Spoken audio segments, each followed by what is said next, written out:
I confess that I've been inadequate to the moment. I confess that the Democratic Party has made terrible mistakes. This is the time where new leaders in our country must emerge. I'm not talking about senators, I'm talking about citizens.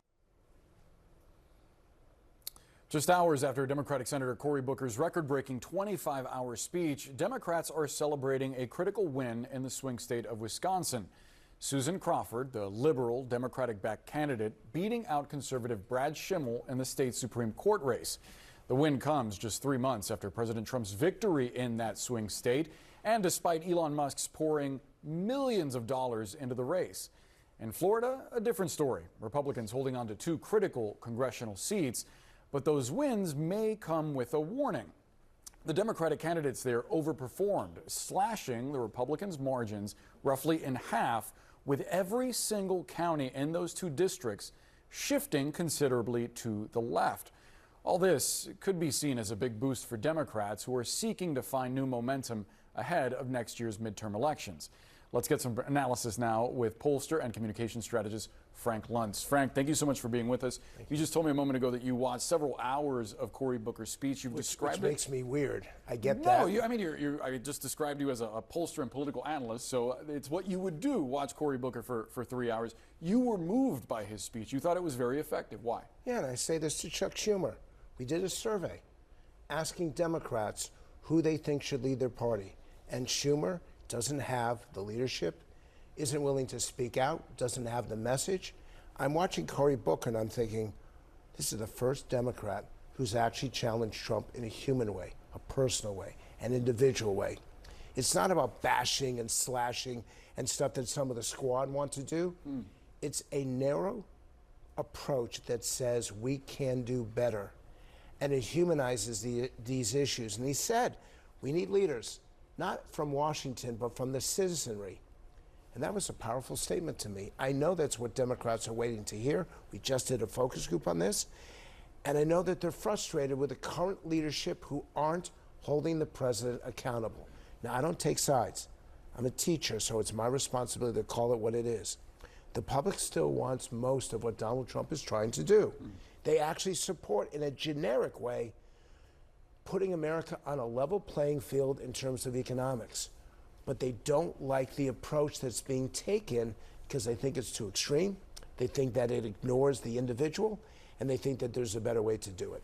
What did you make of the way that he described the shortcomings, not only of himself, but of the party, and how that might be received? I mean, what do Democrats risk by not listening to that message? Well, he's telling the truth. All the polling, I think CNN has some of it itself. All the polling shows that the Democrats have never been as unpopular as they are right now. At the very moment that people are starting to question with the Trump administration, at least how it's doing what it's doing. So his speech was basically a reset. And I'm not saying that it'll hold, but I do believe that Cory Booker has now emerged as one of the single best spokespeople for the Democrats who are saying this is not good for the country, we disagree, and we want resistance. He never used that word. Notably, yeah. And I think that's important. It's not politics that he's preaching, it's policy. I also want to get your thoughts on the 2 special elections last night. The first one in Wisconsin, where Elon Musk spent millions and millions of dollars. Could that race be read as an indictment of his role in this administration? Because Wisconsin has had razor-thin margins over the last few elections. It could be. I think the Democrats will read too much into it, saying, aha, we found the secret sauce, we're going to change things. And Republicans thinking that Florida, winning both those House seats, the fact is they won those seats with a reduced margin. I've never seen anyone like Donald Trump able to turn out votes when he's on the ballot. But he's not been nearly as successful when he provides support for candidates, but his name doesn't appear.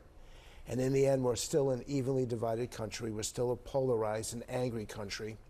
And the reason why I appreciate this discussion is that it's a chance to say precisely the agenda and the policies have support, the communication and the execution do not. So I don't know if you're a Democrat or Republican, you're going to be mad at this analysis, but this is the way things are. And we should start to pursue the truth rather than pursue some sort of partisan gain. How do you take that sentiment and apply it to what we're going to see at 4 p.m. in the Rose Garden, this announcement on tariffs? It's going to freak the world out, and some Americans don't care. I understand that he did it because the markets are closed at that point. You could see an explosion on Wall Street. And Donald Trump has always used the stock market as a measurement of his success. Well, he can't ignore it now. And if the markets are saying this is not the right way to do it, he needs to listen. Make no mistake, Americans are tired of being treated as second-class citizens. They're tired of countries like China taking advantage of our markets, selling their products, and blocking our products. But they don't want to pay more. And the tariffs are like a tax. And so we've got, once again, a mixed message.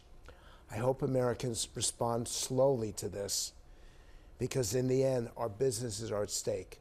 Our economic system is at stake. Capitalism is at stake. Wow. And how we handle this will determine how the rest of the world is going to see us, trade with us, negotiate with us, and treat us in the months and years to follow.